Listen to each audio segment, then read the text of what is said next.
Et donc le développement de l'agroforesterie en Belgique, ou plutôt des techniques agroforestières en Belgique, il est en cours.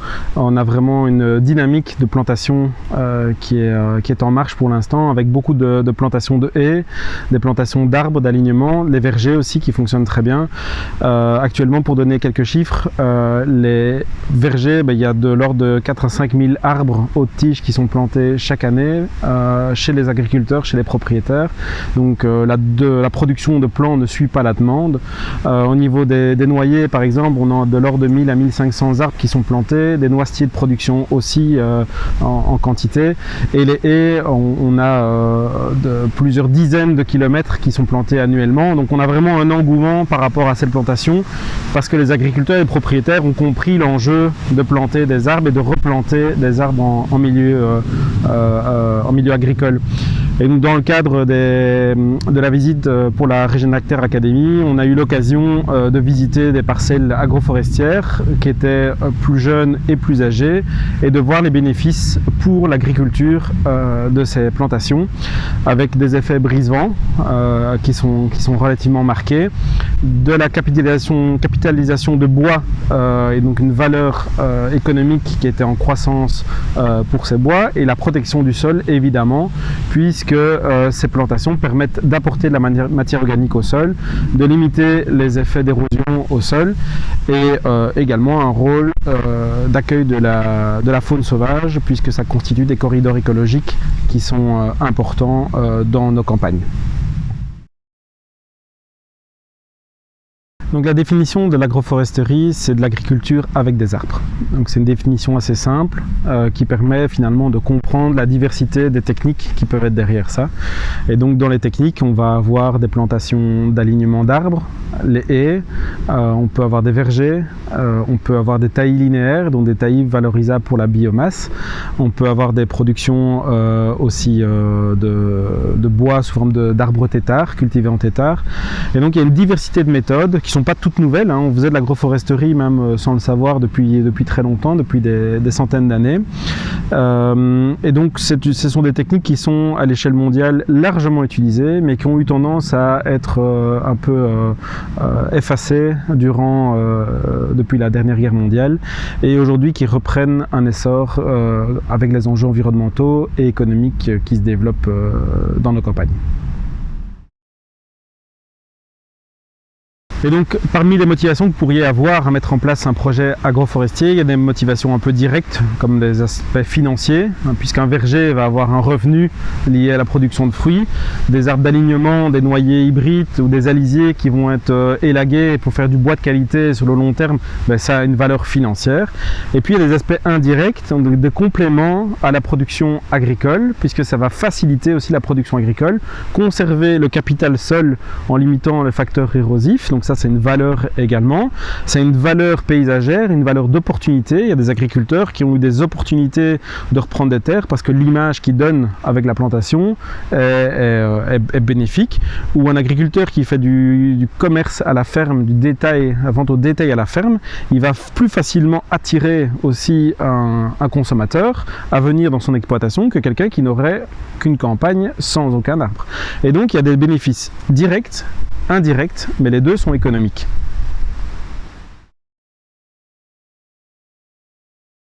Alors, parmi les contraintes au développement de l'agroforesterie, en tout cas les freins plutôt au développement des techniques agroforestières, la première c'est liée à l'occupation du sol, c'est une contrainte un peu légale, c'est sur les terrains qui sont en bail à ferme.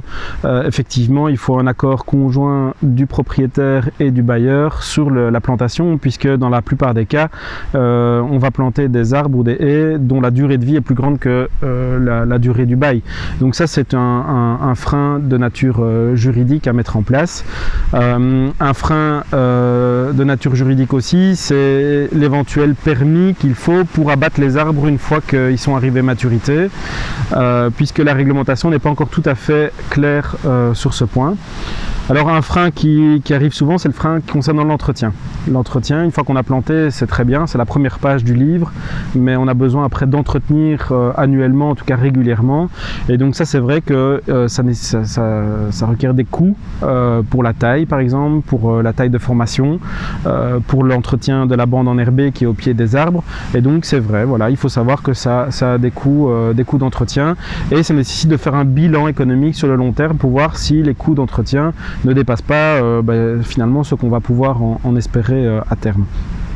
Il y a aussi des entreprises et des entrepreneurs agricoles qui se développent de plus en plus aujourd'hui pour faciliter l'entretien et avec du matériel qui est très performant pour la taille des haies notamment.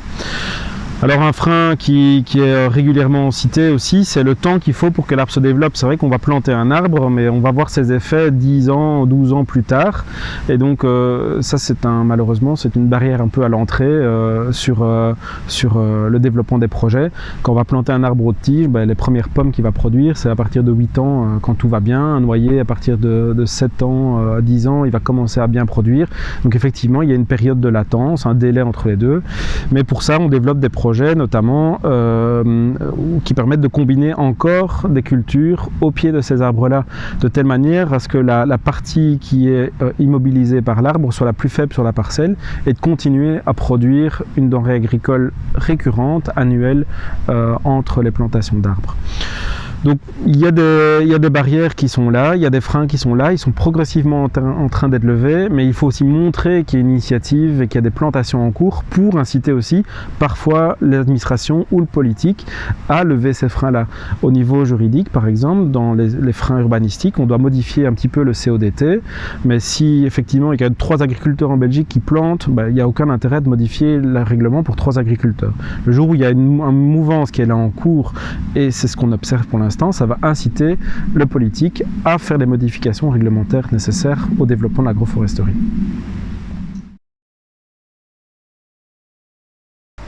Donc il existe des aides à la mise en place des pratiques agroforestières. Alors dans le cadre du programme Yes We Plant du gouvernement wallon, il y a des aides qui permettent de couvrir 80% du coût de plantation.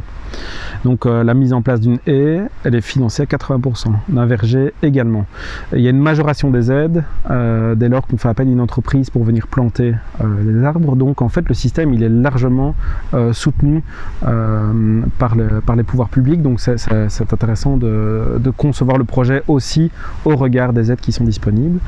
Dans le cadre de la politique agricole commune, il y a un projet d'éco-régime corridor écologique qui intégrera les arbres et les haies pour l'agriculteur. Donc tous ces éléments de maillage écologique vont participer aux éco-régimes qui sont mis en œuvre dans la PAC.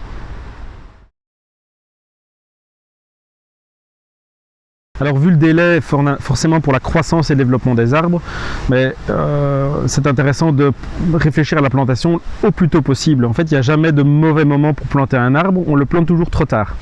Et donc c'est intéressant de commencer assez vite à planter, alors pas forcément sur l'ensemble de l'exploitation.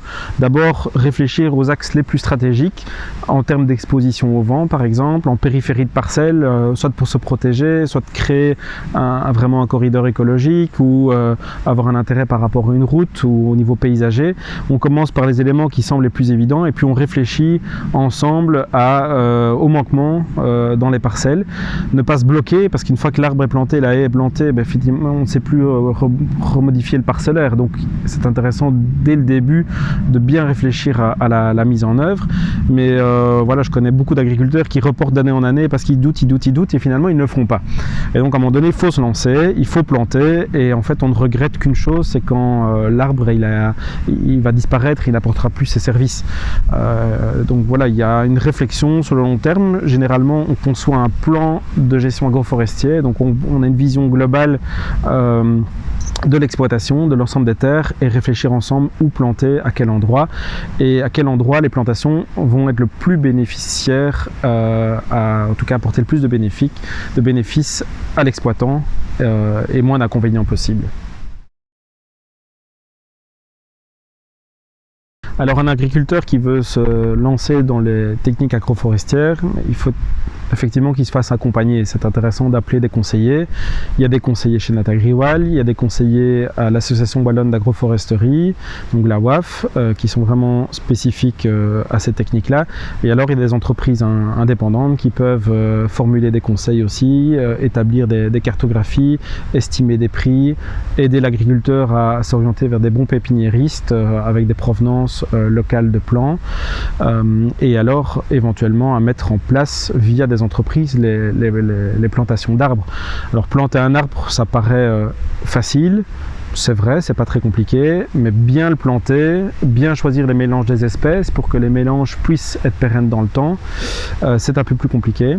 Toutes les techniques d'entretien, de taille aussi, quand on veut produire un bois de qualité, il y a des périodes de taille, il y a des outils spécifiques, et donc il y a des entreprises qui peuvent être là pour accompagner l'agriculteur et apprendre les gestes pour finalement recréer aussi le lien entre l'arbre et l'agriculteur qui n'existe pas toujours. Certains agriculteurs sont très au courant de comment on doit tailler un arbre, d'autres pas du tout.